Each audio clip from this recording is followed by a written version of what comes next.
তুমি যা দেখেছিলি তার থেকে বেশি সুন্দরী চাঁদের খুঁত আসতো আমার বৌমার খুঁত নাই। আমার কথা মিললো তো?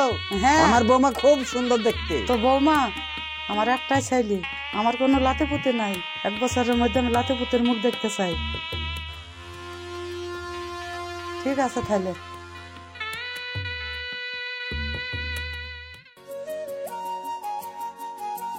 কিরে আফজাল, কোথায় যাচ্ছিস? এই বাজারের ধারে একটু যাব। কেন? এই বাড়ির জন্য সবজি টবজি কিনতে। তাই? হ্যাঁ।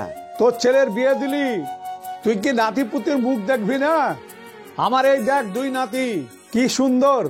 হ্যাঁ, তারা সব সময় তারা আমাকে দাদু দাদু বলে ডাকছে এবং বলছে ক্যাডবেরি কিনে দাও, বিস্কুট কিনে দাও। নাতি পুতিদের এই সব কথা শুনে কত আনন্দ লাগে মনে। ওই কথাই ভাবছি গো ভাই, আমার ছেলে 2 বছর হয়ে গেল বিয়ে হওয়া, এখনো লাতি পুতি কিছুই হইল না। আমি ভেবেছিলাম লাতি পুতি হলে এই শেষ জীবনটা লাতি পুতিকে নিয়ে আনন্দ ফুটিতে কাটাতো। আমার মনের আশা মনেই থেকে গেল। আর এখন আমার বোমা বাঁধা না, আমার ছেলের কোনো দোষ আছে আমি কিছুই বুঝতে পারছি না। তাই? হ্যাঁ। তাহলে তোকে একটা কথা বলছি, তুই বহরমপুরে গিয়ে একটা ভালো ডাক্তারের খোঁজ লাগিয়ে তোর বৌমাকে এবং ছেলেকে চিকিৎসা করাগা। চিকিৎসা করার পর উপরওয়ালা যদি তোর মুখের দিকে তাকায়, তাহলে দেখবি তোর বৌমার ঠিকই বাচ্চা হবে। দিয়ে তুইও আমার মতন নাতি পুতি নিয়ে সুখে দিন কাটাবি। সে তো ঠিকই, আমি লোকের মুখে শুনতে পাই যে ছেলেরা বাঁধা হয় না, মেয়েরাই বাঁধা হয়। তাহলে তোর বৌমাকেই ভালো ডাক্তার দেখা। যদি তোর নাতি পুতি না হয়, তাহলে তোর এত সম্পদ এসব কে ভোগ করবে? তাই তো গো, তাহলে আমার ছেলেকে বলে বৌমাকে বহরমপুরে নিয়ে যেতে বলি। হ্যাঁ, তাই করিস। বহরমপুর গিয়ে ভালো ডাক্তারকে দেখাবি। ঠিক আছে, আমি হ্যাঁ, গেলাম। যা।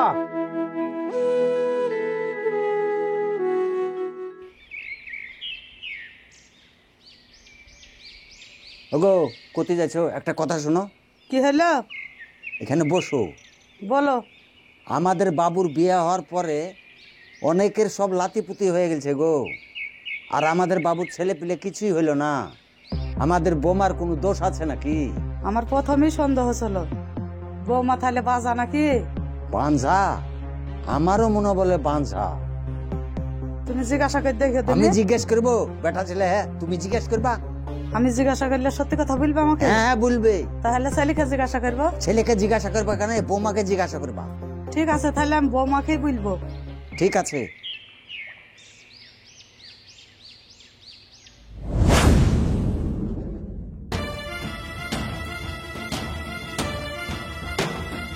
এই রান্না কে করেছে?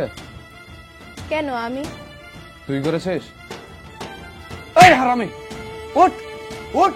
রান্নাতে যে লবণ কম আছে সেটা তুই দেখিস নি? মুন কোন দিকে থাকে রে? এই হারামি, মুন কোন দিকে থাকে? এই মা, তোমার কতবার বলেছি যে পাঞ্চিকে তুমি রান্না করাবে না, তারপরে তুমি রান্না করাও। বাজি জোর করে রাঁধলো, আমি রাঁধতে বলিনি। শোনো, এরপরে যদি তুমি রাঁধতে দাও তাহলে আমি বাড়িতে ভাত খাবো না, হোটেল দেখে আসবো। ঠিক আছে, এরপর থেকে আমি কথাটা যেন মনে থাকে। ঠিক আছে। বাজে বাজে যতদিন আমার বাড়িতে থাকবে ততদিন আমাকে কথা শুনতে হবে। পথে ঘাটে গিয়ে আমি কোনো জায়গায় সুখ পানুনু। বাজি মরতেও পারে না, বাজি বাড়িতে থেকে বেড়াইতেও পারে না। বাজি খেতে দেখে আমার ঘৃণায় গা জ্বলে, পোড়া মুখে একটা।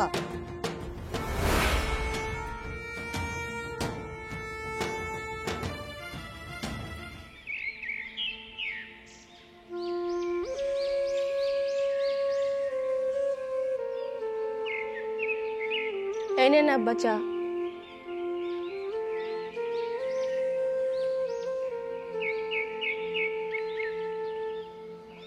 এই চা কে করেছে রে? চা কে করবে? ওই বাজে চা করেছে, বাজিকে চা করতে বারণ করেছে, তখন চা করেছে। চাই একচুয়ালি চিন্তা নেই।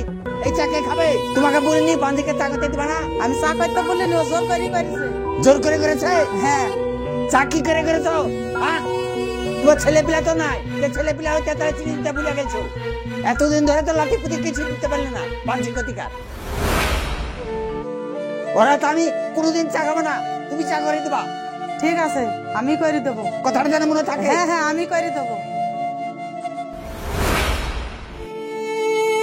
তুমি দাঁড়িয়ে দাঁড়িয়ে কি রূপ দেখাইছ? হাঁটো চোখের সামনে থেকে শিগগিরি, বাজি কোথাকার।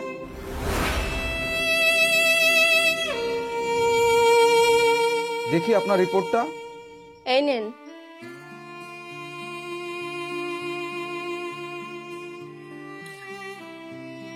দেখুন, আপনার রিপোর্ট দেখে আমি যা বুঝতে পারছি এখানে আপনার কোনো সমস্যা নাই।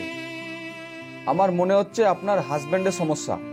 আপনি এক কাজ করুন, আপনার হাজবেন্ডকে আমার কাছে একবার নিয়ে আসুন। আপনার হাজবেন্ডকে আমি একবার চেক আপ করে দেখব। আমার মনে হচ্ছে আপনার হাজবেন্ডেরই সমস্যা আছে। আপনি রিপোর্টটা আরেকবার ভালো করে দেখুন না। হ্যাঁ, আমি ভালো করে দেখলাম, আপনার কোনো সমস্যা নাই। আপনার বাচ্চা হওয়ার সম্ভাবনা 100% আছে। আগামীকালই আপনি আপনার হাজবেন্ডকে একবার নিয়ে আসুন। আসছি। হ্যাঁ হ্যাঁ, আসুন। আরে এসো মা, আব্বা বাড়িতে আসো। বাবা, কি হলো রে? তোমার বৌমার কাণ্ড দেখো। এই দেখো, লুকে লুকে ডাক্তারখানা গেছিল, যে দেখো কি সব কাগজ লিখছে। এখন বলছে নাকি আমার দোষ। এবার কি বলবা বলো? তোর দোষ আছে দাঁড়িয়েছে? হ্যাঁ। এখনো তুই দাঁড়িয়ে দেখছিস কি? ওই পাঞ্জিকে মেরে বাড়ি থেকে বের করে দে। তোমার ঘৃণা নাই খো, লজ্জা নাই খো? আমার ছেলের ওপর দোষারোপ করছো? হ্যাঁ, নিজের মুরুদ নাই, কিছু নাই। তোকে এই মেয়ে আর নিতে হবে না। বাজি বেড়া, তুই আমার বাড়িতে থেকে বেড়া বাজি। তোর মতন মেয়ের আমার বাড়িতে জায়গা নাই। এই বাড়িতে আর তুই কোনোদিন আসবি নি। তুই আর এই বাজি মেয়েকে ঘরে তুলবি নি খো। দরকার হলে আর একটা ভালো মেয়ে দেখে তোর বিয়ে দিয়ে দেবো। যা ঘরে যা।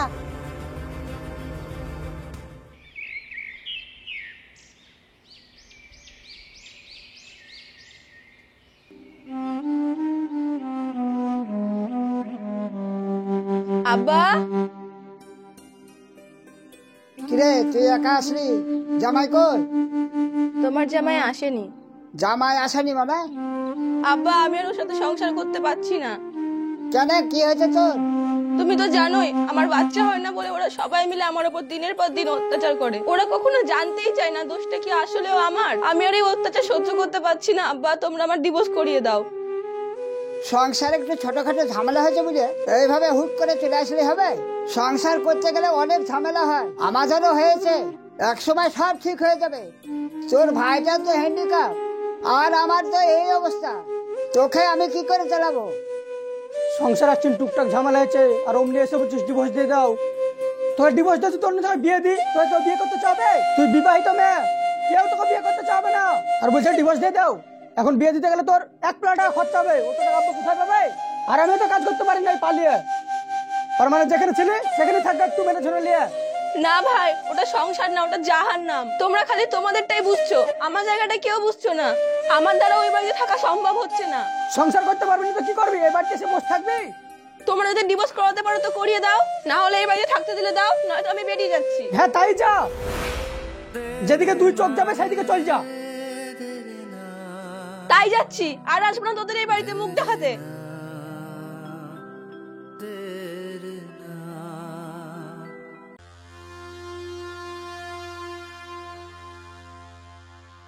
এখনো বাজি থাল বাসন গুলো ফেলে রেখেছে। কই বড় লোকের বিটি বাজি, এখানে আসো। ছোড়ার কপালটাই খারাপ। এক বাজি গেছে আর এক বাজি আবার এসছে। কি হয়েছে কি? বাসন গুলো কেউ মাজবা? বাসন গুলো কেন আপনি মেজে নেবেন? আমি মাজবো? তোর এত বড় সাহস? আপনার এত বড় সাহস, আপনি আমার গায়ে হাত তুলছেন? মাইনুল, আপনার হাত আমি ভেঙে দেবো। মাইনুল আমাকে মেরে ফেললো রে। বা তুই এইখানে আয়। আরে বউ আমার হাত ভেঙে ফেললো রে, তাড়াতাড়ি আয়। কি হয়েছে? বাসন গুলো মাজতে বলিছে, তোর বউ আমার হাত গুলো তুমড়ি ভেঙে দিছে রে। তোমার এত বড় সাহস, তুমি মার গায়ে হাত তুলেছো? হ্যাঁ, তোমার আমি শুধু তোর মায়ের গায়ে হাত তুলেছি, তোর গায়ে তুলিনি, বুঝতে পেরেছিস? তোর আজ্ঞা বড় কি ছেলে মরেছে সেটা আমি ঠিকই জানি। তুই ভাবিস না তোর আজ্ঞা বড় মরেছে বলে আমি মরে যাবো। তোদের মা বাবা কিভাবে জব্দ করতে হয় সেটা আমার ঠিকই জানা আছে। দাঁড়া, আমি কি করতে পারি দেখাচ্ছি। এই বাড়িতে কে আছেন? বেরিয়ে আসুন, তাড়াতাড়ি আসুন, এদিকে আসুন।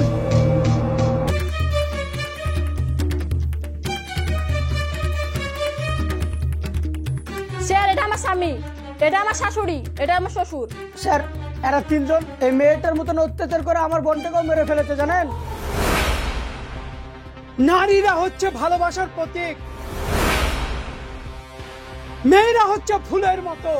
আর তুমি তোমার প্রথম স্ত্রীকে ভালো না বেসে তার উপর অত্যাচার করে করে তাকে তুমি মেরে ফেলেছো। আর এখন এটা তোমার দ্বিতীয় স্ত্রী, একেও মারার প্ল্যান করছো। নারী নির্যাতনে কি কেস হয় জানো?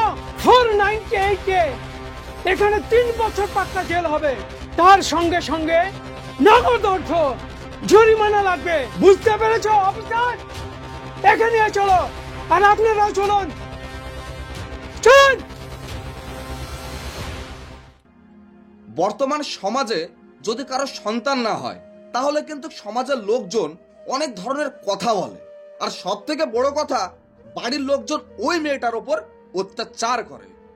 একটা জিনিস আপনারা লক্ষ্য করবেন, স্বামীর দোষ থাকলে স্ত্রীর কখনো ছেড়ে যায় না, কিন্তু আবার উল্টো দিক দিয়ে যদি আমরা দেখতে যাই, স্ত্রীর দোষ থাকলে স্বামীরা অন্য মহিলায় আকৃষ্ট হয় এবং অন্য মহিলার সঙ্গে ঘর সংসার করে। মানবিক দিক দিয়ে যদি আমরা দেখতে যাই বা চিন্তা ভাবনা করি তাহলে এটা একদমই ঠিক নয়। সো ভালো থাকবেন, সুস্থ থাকবেন, দেখা হচ্ছে আপনাদের সঙ্গে আবার নেক্সট ভিডিওতে।